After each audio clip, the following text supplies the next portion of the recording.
Kepala Staf Kepresidenan Jenderal TNI Purnawirawan Dudung Abdurrahman bertemu dengan sejumlah pimpinan Komisi Pemberantasan Korupsi untuk membahas penguatan strategi pencegahan korupsi, serta pengawasan program-program prioritas Presiden Prabowo Subianto seperti program makan bergizi gratis.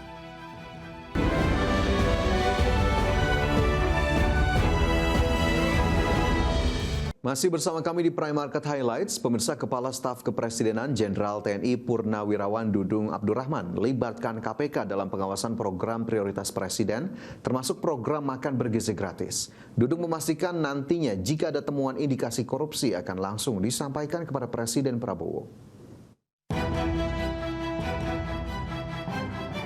Kepala Staf Kepresidenan Jenderal TNI Purnawirawan Dudung Abdurrahman bertemu dengan sejumlah pimpinan Komisi Pemberantasan Korupsi untuk membahas penguatan strategi pencegahan korupsi, serta pengawasan program-program prioritas Presiden Prabowo Subianto seperti program makan bergizi gratis.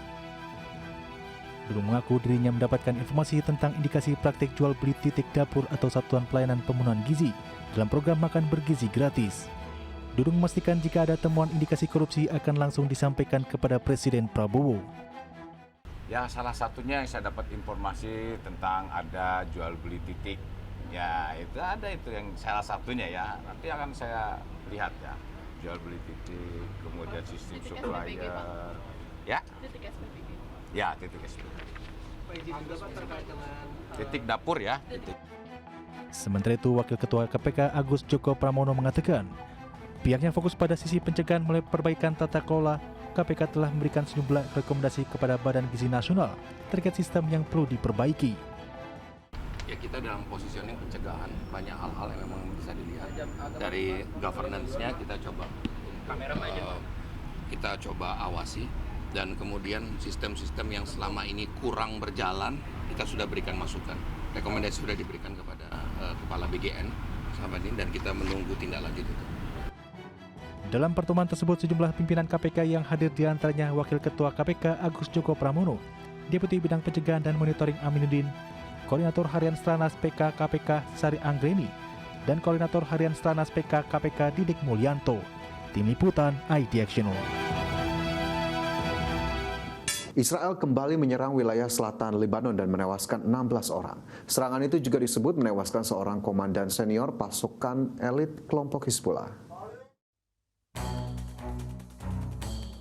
Seorang komandan senior dari pasukan elit Hizbullah dilaporkan tewas dalam serangan terbaru Israel di wilayah selatan Beirut, Lebanon.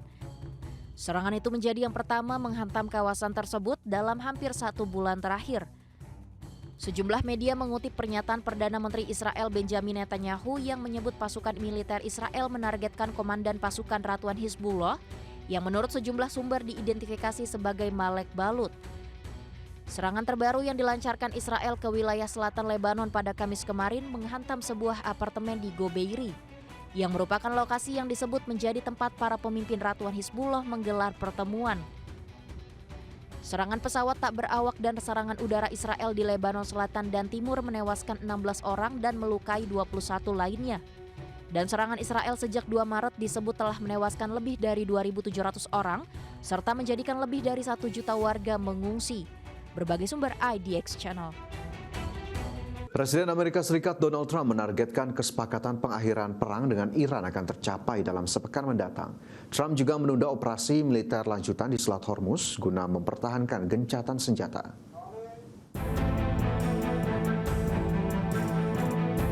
Presiden Amerika Serikat Donald Trump dalam sebuah perbincangan dengan media lokal Amerika Serikat menyebut dirinya menargetkan kesepakatan terbaru soal pengakhiran perang dengan Iran akan tercapai dalam sepekan mendatang. Trump menyebut kunci kesepakatan tersebut akan bertumpu pada persetujuan soal uranium Iran serta pembukaan kembali arus lalu lintas di Selat Hormuz.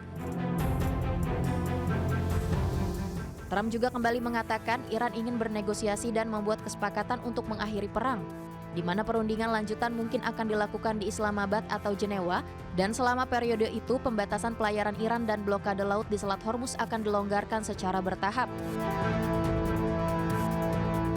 Pembicaraan damai antara Amerika Serikat dengan Iran sejak gencatan senjata pada 8 April belum kunjung membuahkan hasil, di mana kedua pihak terus memperpanjang gencatan senjata hingga pada akhirnya memperpanjang gencatan senjata tanpa batas waktu. Trump juga menunda operasi militer lanjutan di Selat Hormuz guna mempertahankan gencatan senjata karena Amerika Serikat melihat adanya kemajuan dalam perundingan. Berbagai sumber IDX Channel. Presiden Amerika Serikat Donald Trump dijadwalkan akan bertemu dengan Presiden China Xi Jinping pada 14 hingga 15 Mei mendatang. Salah satu materi pembahasan dalam pertemuan tersebut yakni terkait konflik di Iran.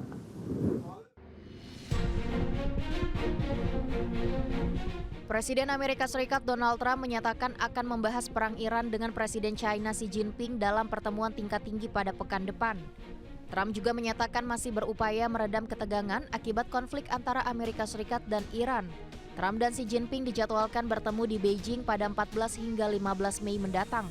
Pertemuan tingkat tinggi ini berlangsung di tengah gejolak baru dalam hubungan dua negara dengan perekonomian terbesar di dunia tersebut akibat perang Iran. Konflik ini bahkan sempat menunda pertemuan tersebut sebanyak 1 kali dan memicu kecemasan di pasar keuangan. Adapun konflik di Timur Tengah telah melumpuhkan aliran pasok energi dunia yang melalui Selat Hormuz, sehingga memaksa negara-negara pengimpor minyak mentah seperti China bekerja keras untuk mencegah kelangkaan di tingkat domestik. Di sisi lain, Amerika Serikat juga telah menjatuhkan sanksi terhadap kilang-kilang di China yang memproses minyak asal Iran. Langkah Washington ini bertujuan meningkatkan tekanan pada Teheran agar segera mencapai kesepakatan untuk mengakhiri perang. Berbagai sumber IDX Channel. Mantan Perdana Menteri Korea Selatan Han Duck-soo menerima pengurangan vonis penjara dari semula 23 tahun menjadi 15 tahun di tingkat pengadilan banding. Hakim mempertimbangkan karir Han selama 50 tahun di pemerintahan Korea Selatan. Pengadilan banding Korea Selatan mengurangi hukuman penjara untuk mantan Perdana Menteri Han Duck-soo menjadi 15 tahun dari 23 tahun. Vonis tersebut dijatuhkan atas peran Han dalam pemberlakuan darurat militer singkat oleh mantan Presiden Yoon Suk-yeol pada tahun 2024. Mengutip Reuters pada Kamis ini, pengadilan banding mengatakan temuan pengadilan tingkat rendah bahwa Han terlibat dalam tindakan-tindakan kunci untuk membantu Yoon mendeklarasikan darurat militer. Han juga dinilai tidak mencegah Yoon Suk-yeol melakukan darurat militer. Hakim juga menyatakan Han juga mengetahui rencana mantan Menteri Keamanan untuk memutus pasokan listrik dan air ke beberapa perusahaan media selama berdarurat militer. Tetapi Han dinilai gagal mencegah rencana tersebut. Pengadilan juga menyatakan Han bersalah karena memasukkan dokumen kepresidenan dan melakukan sumpah palsu. Namun hakim juga mempertimbangkan karir Han selama 50 tahun di bidang pelayanan publik, termasuk jabatan di Kementerian Keuangan dan Kementerian Luar Negeri. Berbagai sumber untuk IDX Channel.